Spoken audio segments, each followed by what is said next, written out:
रामकृष्ण हरी माऊली. या विश्वामध्ये, या महाराष्ट्राच्या मातीमध्ये, या भारत राष्ट्रामध्ये अनेक महान साधू संत होऊन गेले. त्यांपैकी एक महान संत म्हणजे जगद्गुरु संत तुकोबराय. तुकाराम महाराजांनी या विश्वाला, या मानव जातीला जगण्याचं तत्वज्ञान सांगितलं, ज्ञानामृत पाजलं. जगद्गुरु संत तुकोबराय म्हणतात, गाथेमध्ये प्रमाण सांगतं, नवसे सायासे पुत्रे होती, तर का करावा लागे पती.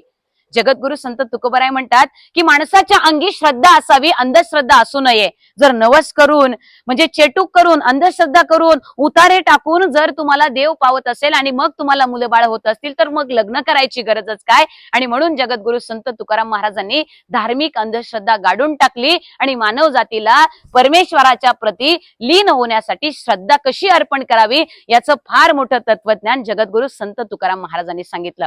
मानवाच्या अंगी हे तत्वज्ञान यावं यासाठी जगद्गुरु संत तुकाराम महाराज हा उपदेश मानव जातीला करतात. हा उपदेश आपण अंगीकारायला हवा. रामकृष्ण हरी माऊली.